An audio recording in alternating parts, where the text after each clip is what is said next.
Ang mabuting balita ng Panginoon, ayon kay San Lucas.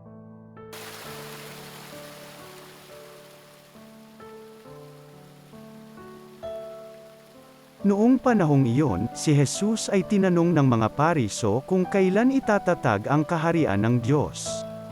Sumagot siya, ang pagsisimula ng paghahari ng Diyos ay walang makikitang palatandaan.